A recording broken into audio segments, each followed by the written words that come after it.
Assalamualaikum dan salam sejahtera kepada ahli panel dan rakan yang menyertai National Virtual Conference Malaysia Tibet on Research via Exposition 2021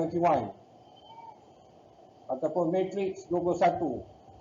Nama saya Nur Azmi bin Nordin dari Polisas, disertai oleh rakan-rakan saya Puan Asiah binti Abdul Sattar juga dari Polisas, dan juga rakan saya Suzakimin bin Haji Muhammad dari UTHM. Tajuk kajian yang akan kami bentangkan ialah kajian perubahan temporary benchmark TBM dengan kaedah real time kinematic RTK Global Positioning System GPS. Pengenalan. Kronologi pembinaan temporary benchmark ataupun batu aras sementara TBM juga telah berubah mengikut peredaran zaman. Kaedah konvensional menggunakan ala aras biasa juga semakin dilupakan dan digantikan dengan penggunaan alatan GPS yang semakin murah di pasaran. Pelbagai teknik dan kaedah dalam penggunaan alatan GPS dalam membuat perubahan TBM. Cuba yang membezakannya adalah dari segi masa cerapan dan sama ada menggunakan kaedah pasca pemprosesan ataupun menggunakan masa hakiki. Dalam kajian ini, kaedah RTK iaitu kaedah masa hakiki digunakan untuk menilai keberkesanan kaedah ini dari segi konsistensi, pengaruh persekitaran dan pengaruh waktu cerapan dan juga masa cerapan.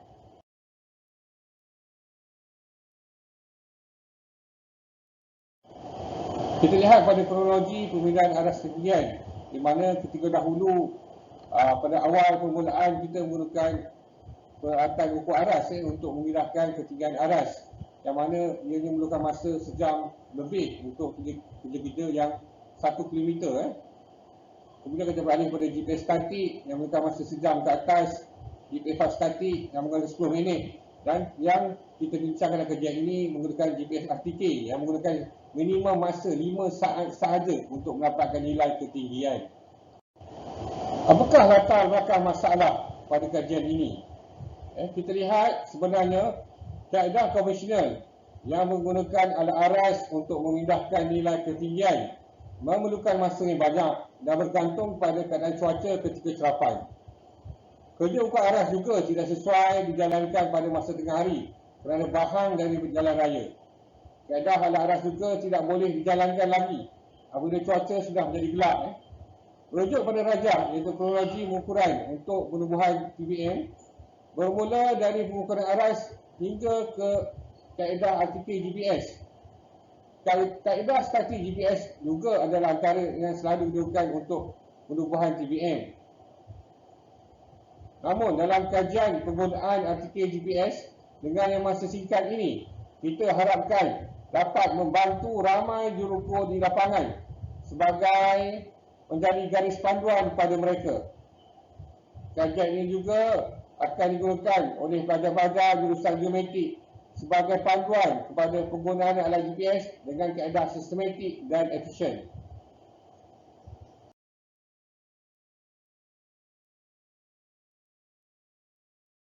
Objektif kajian ini adalah pertama untuk melihat konsistensi data cerapan berdasarkan 3 hari cerapan di stesen yang sama. Yang kedua, untuk melihat perbezaan dengan nilai cerapan berdasarkan nilai purata harian berbanding nilai 9 stesen. Yang ketiga, untuk melihat kesan tempoh masa cerapan yang digunakan iaitu 5 saat, 20 saat dan 30 saat. Yang keempat, untuk melihat kesan waktu cerapan yang digunakan iaitu waktu pagi, tengah hari, petang dan malam pada data cerapan. Yang kelima, juga melihat faktor lokasi pada nilai cerapan.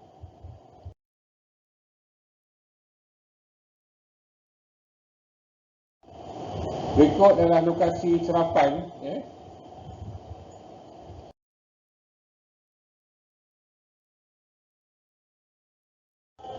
Berikut adalah contoh data yang terproses mengikut hari. Pada hari Khamis 7 bulan 6, hari Sabtu 19 bulan 6 dan data pada hari Rabu iaitu pada 24 bulan 6. Berikut adalah contoh data RTK base GPS pada Khamis petang. Pada Sabtu malam dan juga pada Rabu tengah hari. Terlihat pada analisis serapan. Merujuk pada jadual 1 di sebelah, purata selisih ketinggian yang dibezakan mengenai perbezaan serapan sebenar di lapangan dibezakan dengan purata serapan. Bermakna kita telah lihat warna hijau menunjukkan data serapan yang berkejutan tinggi dan sangat konsisten. Ini berlaku pada sebelah petang dan malam. Warna biru muda data yang masih boleh diterima dan konsisten. Manakala warna merah menunjukkan data serapan yang sangat tidak konsisten mengikut hari. Kita boleh lihat dengan jelas data sangat tidak konsisten pada waktu serapan tengah hari dan sangat konsisten pada sebelah petang dan juga malam.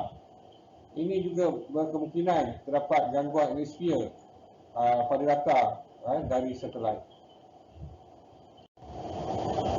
Lihat pada jadual 2, iaitu perbezaan data nilai serapan dan nilai sebenar. Pertama, ruangan berwarna hijau menunjukkan kejutan yang tinggi, data berkejutan tinggi dan sesuai untuk membuat pemindahan kawalan bugak ataupun membuat TBM. Yang dilihat pada sebelah petang, semua warna hijau gelap. Kedua, pada yang warna biru gelap ini menunjukkan data yang berkejutan rendah dan sesuai untuk membuat kerja-kerja ukuran topografi.